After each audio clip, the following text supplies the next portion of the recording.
Il n'y a pas d'image de violence policière. Il y a une scène où un policier, dans l'action, à un moment d'une charge, a effectivement poussé quelqu'un.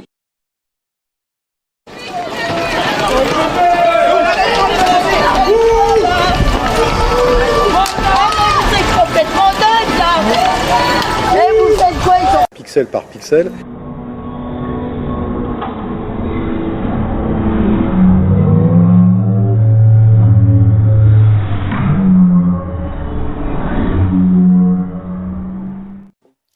L'inspection générale de la police a été saisie après le matraquage d'un gilet jaune samedi en marge des manifestations à Besançon. L'homme a été frappé à la tête alors qu'il semblait passif. Le préfet du Doubs a expliqué qu'il faisait obstacle à la progression de la police, mais il a demandé une enquête. Des vidéos montrant le contraire. Clément Le Goff. La scène se déroule samedi dernier vers 17h dans le centre-ville de Besançon. Les forces de l'ordre tentent de disperser une manifestation non déclarée des Gilets jaunes lorsqu'un policier assène un coup de matraque à la tête d'un manifestant. Il est blessé à la tempe. Dans un premier temps ce week-end, le préfet explique que le jeune homme hostile empêchait les policiers d'interpeller un individu violent. La personne que vous identifiez comme étant un gilet jaune pacifique faisait obstacle de sa personne, Pixel par pixel, à cette interpellation et en plus a eu un geste, une tentative de geste violence que de ramasser par terre. C'est pas ça. Des grenades lacrymogènes pour les renvoyer vers les policiers. Pourtant, les images au ralenti de cette même vidéo donnent une autre version des faits. Pixel par pixel. On distingue clairement le militant et près de lui, un premier policier qui fait tomber à ses pieds ce qui semble être une grenade lacrymogène. À cet instant, le jeune homme s'écarte. Un autre policier se dirige alors vers lui et le frappe de dos avec sa matraque. Le projectile est ensuite ramassé par le premier policier.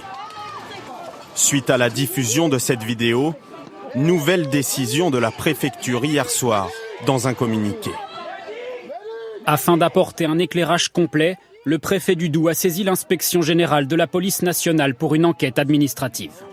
On voit à un moment donné une image pixel par pixel. En fait, j'ai téléphoné à mon fils parce que j'étais aussi dans la manifestation, on a été séparés quand il y a eu les premiers lacrymogènes et tout. Donc moi j'ai refait tout le tour parce que je savais qu'il était sur le pont, donc je voulais le rejoindre de l'autre côté et puis qu'il parte de là. Donc j'attendais et puis j'ai trouvé ça bizarre qu'il arrive pas parce que donc je l'ai appelé et c'est là qu'il m'a dit maman je suis blessée, on m'a tapé par derrière. J'ai quoi? Et il me dit je te laisse et je continue à lui parler mais je savais qu'il était plus au téléphone. Et quand je l'ai vu, ça a été un choc. Déjà un premier choc. Bon, les pompiers sont arrivés très vite aussi. Les médics étaient là, tout ça. Et donc je suis partie à l'hôpital, je suis allée le rejoindre à l'hôpital.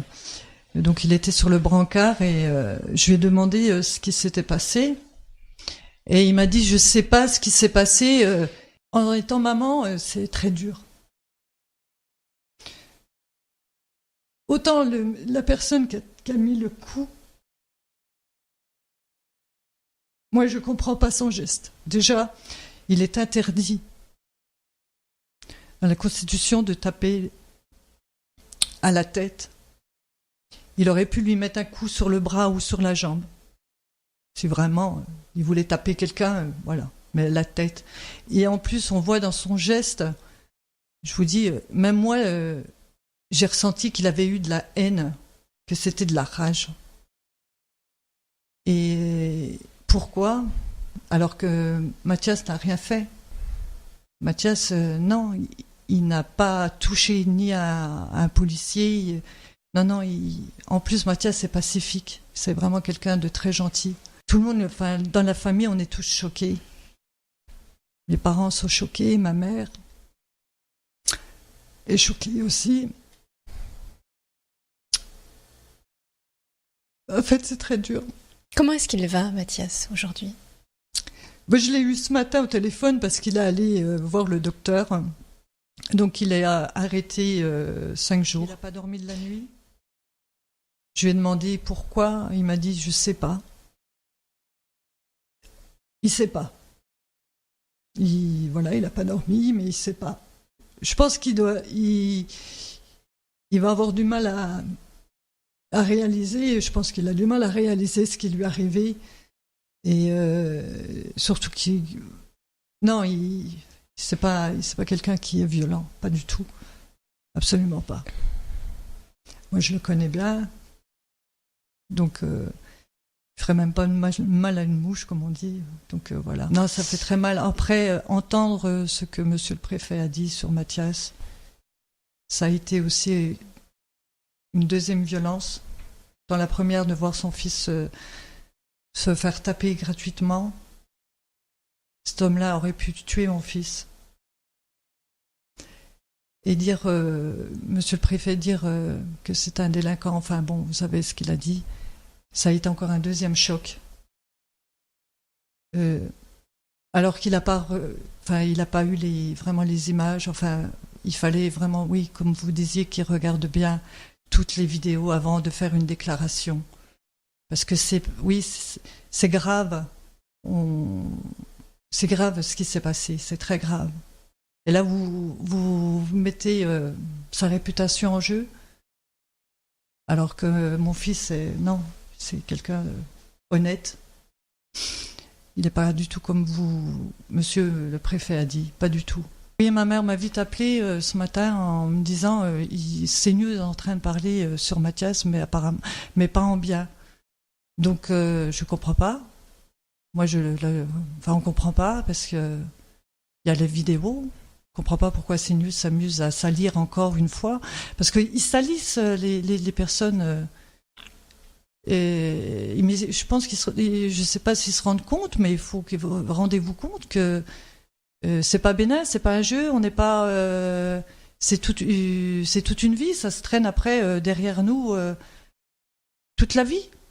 C'est pas c'est fini. Non, après ça vous suit toute votre vie, ça. Surtout quand vous êtes innocent, quand vous avez rien fait, qu'on voit bien sur la vidéo, il ne fait rien. Il voit ce truc rouler vers ses jambes, il lève même la jambe pour pas toucher. Enfin, et arrêtez de salir les gens, quoi. Arrêtez. Ça vous sert à quoi ? Ça sert à quoi de faire ça ? De vouloir détruire les gens comme ça. N'oubliez pas qu'il n'y a pas que la personne, il y a des gens derrière. Il y a un père, une mère, une famille, des grands-parents, des oncles et tantes qui sont là, qui voient, qui comprennent pas, qui se disent mais pourquoi ils font ça ? Pourquoi vous êtes en train de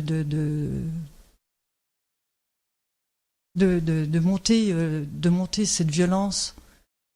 Posez-vous tous la question, la bonne question. Pourquoi, déjà, pourquoi toute cette violence ? Pourquoi ?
Les casques posés, aucune violence des manifestants.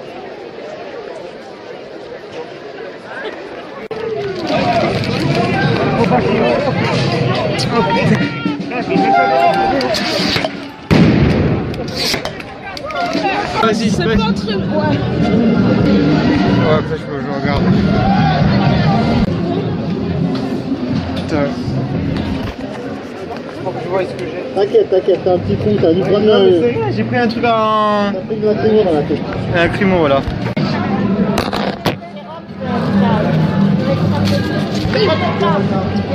Vas-y, relève la tête. Ouais. Bouge pas. Passe-lui derrière les oreilles. T'inquiète. Bon, j'explique vite fait ce qui s'est passé. La manifestation se passait dans le calme. Je suivais la manifestation quand tout à coup des flics sont sortis d'une ruelle, enfin derrière moi, et ils ont tiré des bombes lacrymo. J'en ai reçu une derrière la tête. Voilà, alors que tout se passait bien. Les manifestants faisaient que crier, mais il n'y avait rien. Peut-être que les flics ont tiré dans la panique, je ne comprenais pas pourquoi les gens y gueulaient. Et du coup, voilà, j'ai été victime d'un attentat. Mais bon, c'est pas grave. Et là, je vais me soigner à l'hôpital Saint-Éloi.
Vous allez voir. Mais on peut pas rentrer chez nous.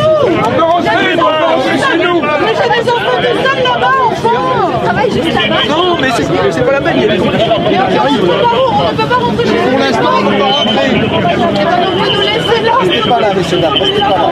Ah non, c'est pas des sympathisants, on va pas d'ailleurs. Moi j'ai le gamin tout seul à l'intérieur, la merde. Mais non, mais je l'ai pensé, vous êtes fous. Vous nous empêchez de rentrer chez nous. Pensez à tout le monde. On meurt pour vous. Et j'ai Arrêtez d'exprimer les C'est pas pour vous, on est dit. Vous avez bien entendu que ça grenadait là-bas.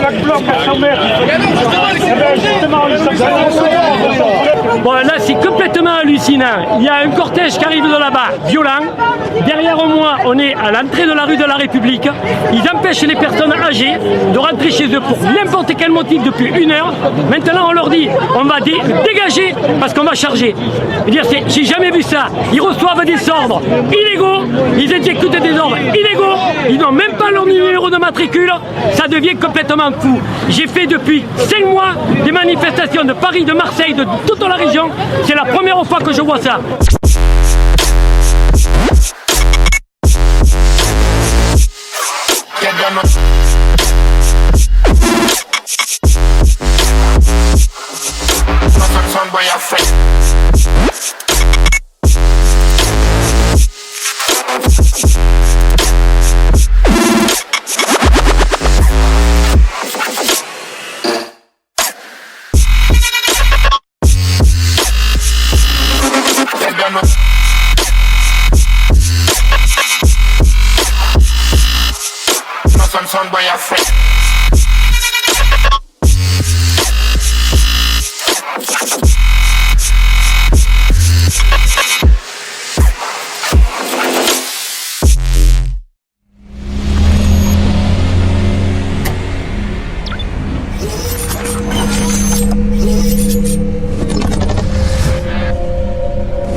We have something much bigger.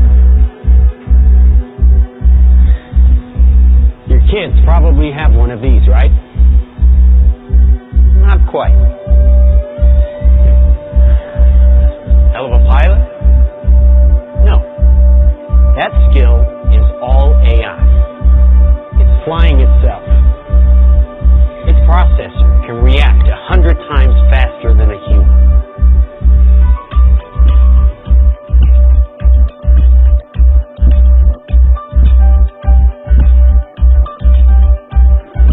Stochastic motion is an anti-sniper feature.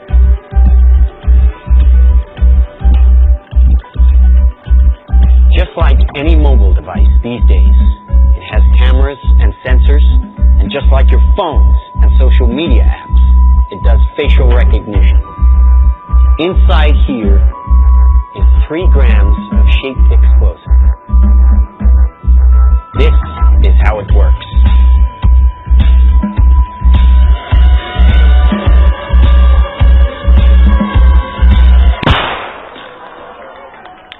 Did you see that? That little bang is enough to penetrate the skull and destroy the contents.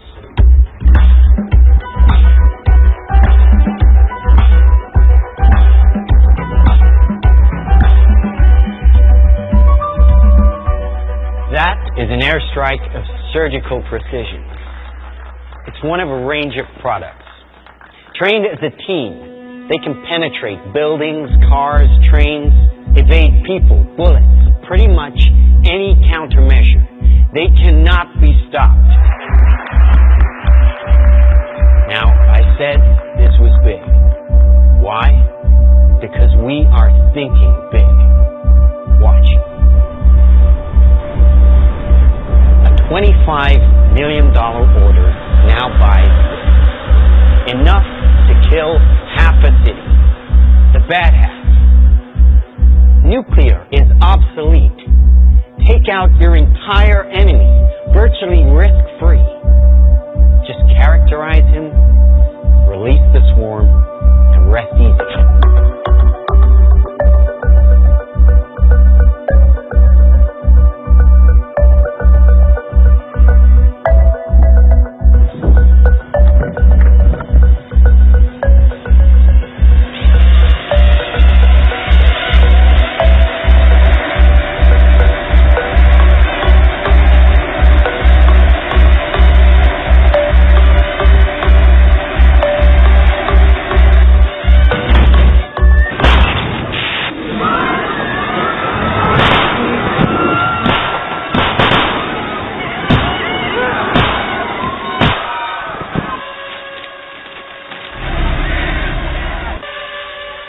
This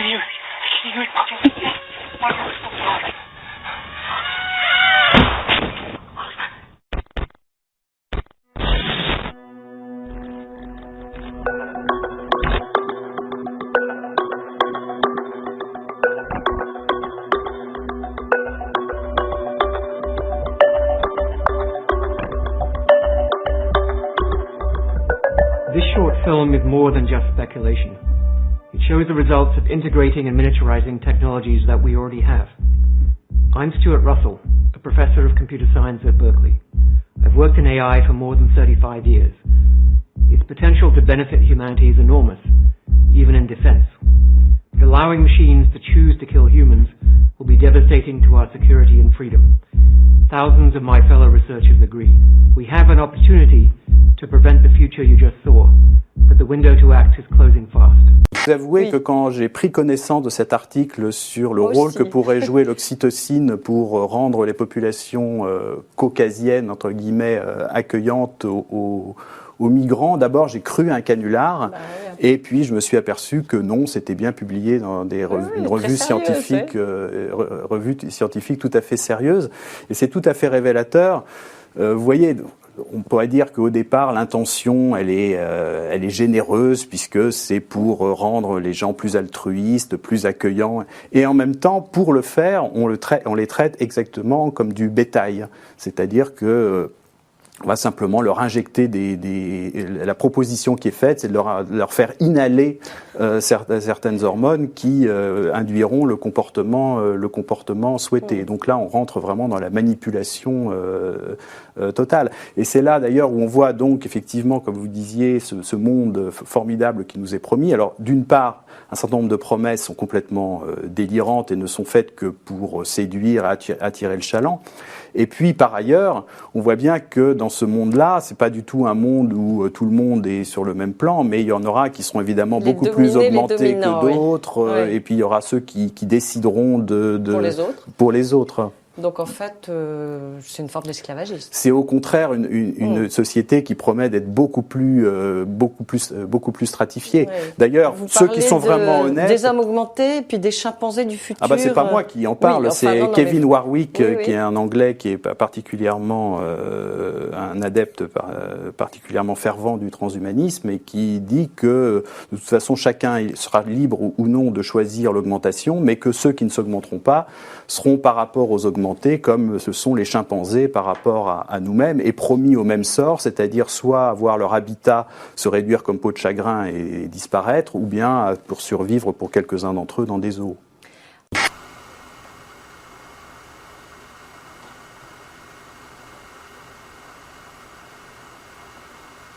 De l'électronique dans un médicament. Le premier cachet connecté est sur le marché américain. Comment fonctionne-t-il ? À quoi va-t-il servir exactement ? Le médicament connecté est présenté comme la solution pour un suivi en temps réel du traitement. Le principe du médicament connecté est assez simple. Vous devez d'abord installer ce patch sur votre ventre, pas très loin de votre estomac. Il contient un capteur. Ensuite, quand vous allez avaler votre médicament, qui lui contient la puce électronique,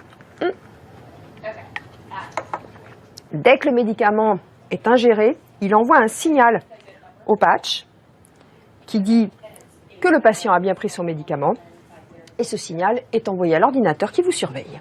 Pour ce médecin qui a testé le médicament, il s'agit avant tout de rendre les traitements plus efficaces. Avec ça, on aura des données pour dire aux patients « Vous n'avez pas pris vos médicaments mardi et mercredi, et donc, jeudi et vendredi, vous ne vous sentiez pas bien ». Ça nous permet de comprendre ce qu'il se passe avec des données objectives.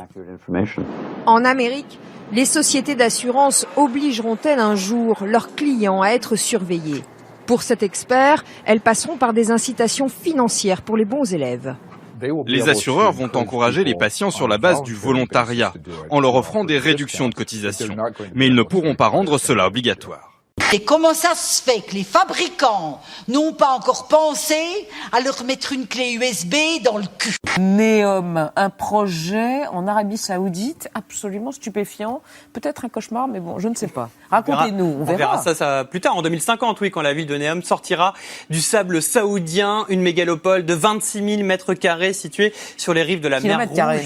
Kilomètres carrés, ouais, c'est tout petit, alors qu'il voit plutôt les choses en grand. 26 000 kilomètres carrés situés entre l'Égypte et la Jordanie, une cité à 500 milliards de dollars guidée par la science et la robotique. C'est donc le projet de Neom. Là-bas, Internet sera considéré comme de l'ère numérique, la ville administrée par un e-gouvernement et l'éducation dispensée en ligne. À la baguette de ce rêve fou, c'est le prince héritier Mohammed Ben Salman, baptisé MBS. Vous savez, ça fait plus moderne. Mais oui, MBS, c'est comme ça qu'on l'appelle, le prince, qui est un fervent défenseur de 30 ans d'une nouvelle vision de son pays. Son objectif, c'est de le faire passer de l'ère de l'économie pétrolière à l'ère des nouvelles technologies. Il a aussi annoncé dans son discours qu'à Neom, il y aura plus de robots que d'habitants.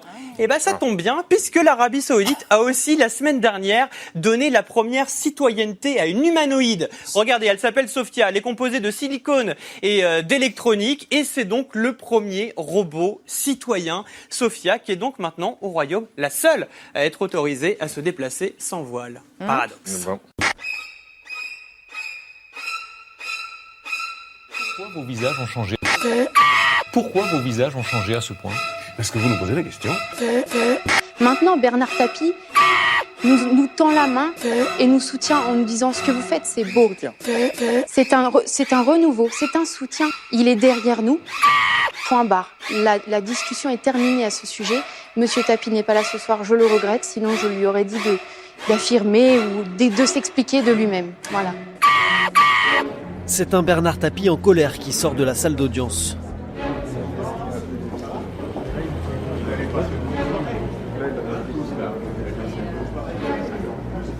Les deux procureurs ont plaidé pendant près de 5 heures, à charge contre l'homme d'affaires, et les réquisitions sont lourdes. 5 ans de prison ferme pour Bernard Tapie, 3 ans avec sursis contre son ancien avocat Maurice Lantourne, et 3 ans ferme contre Pierre Estoup, juge arbitre à la solde du duo, selon le parquet. Monsieur Geoffrin, bonjour monsieur. Bonjour. Alors qu'avez-vous tiré du forum de Libreville? Écoutez, j'ai pas le temps là, je suis maintenant au journal. D'accord, est-ce que vous n'avez pas 2 minutes pour en parler? Non. Parce que pourtant la rédaction vous avait prévenu que c'était pas une bonne idée d'aller faire ce forum, on parle de sommes quand même conséquentes. Vous ne retrouvez pas votre scooter? Il y a un article dans le journal, vous pourrez le lire. Ouais, et ça a été, vous n'avez pas essayé de le bloquer? Ça va dans votre sens ou pas?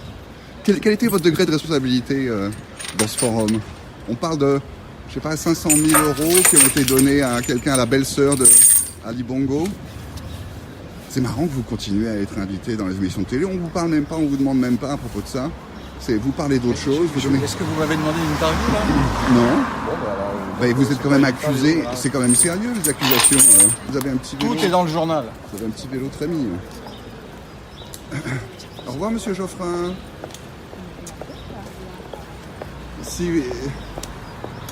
Si vous contribuez pas à descendre Libération, je me demande ce qu'il leur faut d'autre. Hein.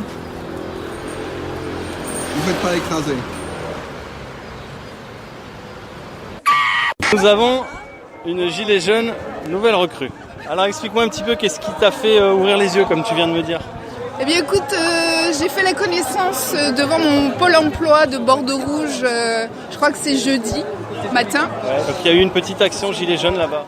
Et cette action gilet jaune, j'y étais 2 jours plus tôt. Et c'est là que j'avais rencontré cette demandeuse d'emploi qui avait souhaité me donner son témoignage, mais à ce moment-là, sans montrer son visage. Mais en citoyenne, je veux savoir pourquoi il y a des gens devant Pôle emploi. C'est forcément un mécontentement. Moi aussi, je suis mécontente, mais on ne m'entend pas. Et j'en ai ras-le-bol. Et il y a des larmes qui coulent de rage. C'est pas des larmes de semblant, j'en ai ras-le-bol. C'est important. Vous avez manifesté, vous, ou pas encore?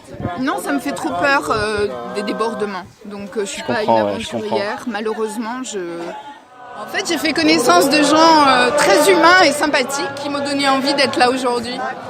Et ils sont à mes côtés et ça fait du bien de plus être seule. Donc ouais, je suis heureuse d'être là, bien sûr. L'union fait la force. Il y a des gens qui disent ça ira. Il y a des gens qui disent à quoi bon. Il y a des gens qui disent pourquoi pas. Il y a des gens qui disent dans le fond des choses à dire. Il y en a mille, je sais pas quoi dire, alors je file.